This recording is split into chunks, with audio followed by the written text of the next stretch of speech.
तो hello guys, welcome back to my channel. So आज की वीडियो में हम बात करेंगे कैसे क्या ज़ीरो बाई ज़ीरो आखिर होता क्या है और हम उसको यूज़ कैसे करते हैं। जैसे बहुत लोग हमसे पूछते हैं कि ज़ीरो बाई ज़ीरो क्या होता क्या है, इनडेफिनिट है या अनडिफाइंड है, नॉट डिफाइंड है, आखिर ये है क्या और इसकी वैल्यू क्या होती है। तो मैं आपको बताना चाहूँगा कि ज़ीरो बाई ज़ीरो आखिर एक अनडिफाइंड फॉर्म है।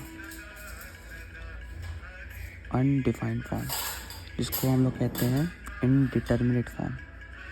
इनडिटर्मिनेट फॉर्म इनडिटर्मिनेट फॉर्म से मतलब क्या है इसका, जैसा कि मैंने आपको बताया कि जीरो बाई जीरो एक इनडिटर्मिनेट फॉर्म है। इसकी वैल्यू चेंज होती रहती है according to the question given to us. जैसे कि लिमिट का कॉन्सेप्ट अगर आप लोगों को पता है तो ठीक है, वरना मैं बताता हूँ कि लिमिट क्या होता है। लिमिट होता है कि अगर हम किसी पॉइंट पे, जैसे कोई ग्राफ है किसी फंक्शन का, तो इस पॉइंट पे इस फंक्शन की जो वैल्यू होती है, मान लो ये पॉइंट ए है, इस पे जो फंक्शन की वैल्यू आ रही है ये इसकी फंक्शनल वैल्यू होती है। पर लिमिट क्या होता है, लिमिट होता है इसके आसपास की वैल्यू, इसके आसपास अगल बगल की वैल्यू। अगर हम लेफ्ट में देखते हैं तो उसको कहते हैं लेफ्ट हैंड लिमिट, ये जो है ये लेफ्ट हैंड लिमिट है। और इसके राइट में देखते हैं, इस पॉइंट के राइट में देखते हैं तो ये राइट हैंड लिमिट है।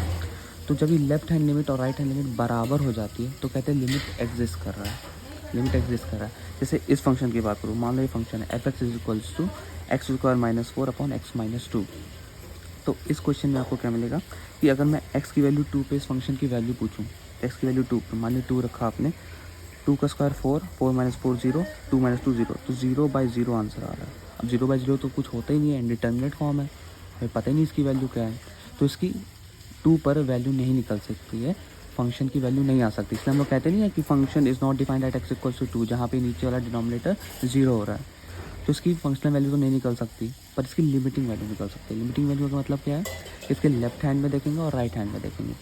तो मैं यही आपको बता रहा हूँ कि जीरो बाई जीरो की बहुत सारी वैल्यूज़ हो सकती है। इस क्वेश्चन के हिसाब से अगर मैं बोलूँ तो अब इसकी फंक्शन वैल्यू निकल सकती है क्योंकि जीरो बाई जीरो आ रहा है। तो इसको कैसे सॉल्व करेंगे, इसको हम लोग फैक्टराइज कर देंगे। तो x minus to x plus two, क्योंकि ए माइनस बी और ए प्लस बी का फॉर्मूला लग जाएगा इस पर, ये सेम है, कट गया। अब मैं जब टू रखूँगा तो जीरो बाई जीरो जो बना रहा था, ऊपर जीरो एक्स माइनस टू बना था, नीचे भी जीरो एक्स माइनस टू बना, दोनों कट गए। तो अब जीरो बाई जीरो नहीं बनेगा। अब कोई आंसर आएगा, इसका आंसर आ गया 4। ये जो 4 आ रहा है इसकी लिमिटिंग वैल्यू है, मतलब इसके आस पास वैल्यू, अप्रोचिंग वैल्यू है। तो अभी तक मैंने आपको क्या बताया कि 4 जो है ये इसकी लिमिटिंग वैल्यू है, मतलब जब इस पॉइंट पर फंक्शन की वैल्यू नहीं आ सकती तो हम उसके आसपास की वैल्यू चेक करते हैं कि आसपास ये कहाँ जा रहा है, ये जा रहा है। अगर हम 2 पे चेक करेंगे तो इस फंक्शन की वैल्यू 4 पे जाएगी। जैसे यहाँ एक वैल्यू 2 है तो फंक्शन अपना ये है, ठीक है, और पॉइंट कौन सा अपना 2 है, एक्स की वैल्यू 2 जाएगी तो फंक्शन की फंक्शनल वैल्यू तो आ नहीं सकती, पर लिमिटिंग वैल्यू 4 आ जाएगी यहाँ पे, ठीक है। सिमिलरली एक और क्वेश्चन है, इस पे देखेंगे। जब हमने 3 रखा है इस फंक्शन में, 3 का स्क्वायर 9, 9 माइनस 9 0, और 3 माइनस 3 0, तो यहाँ भी 0 बाई 0 फॉर्म बन रहा है।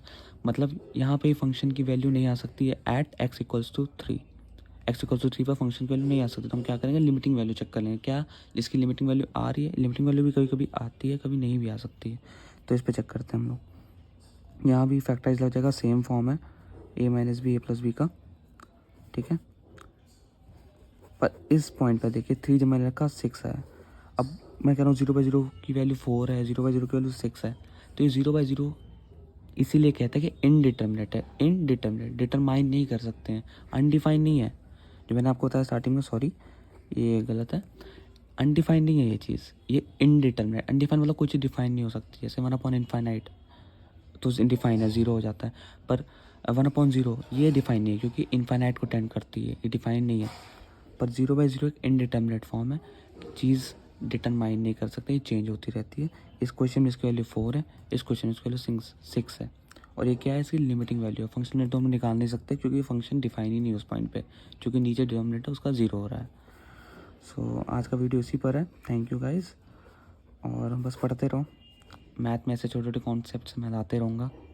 स्टार्ट कर रहा हूँ, सोच रहा हूँ लिमिट्स का कोई कॉन्सेप्ट स्टार्ट करूँ मैं। Thank you so much.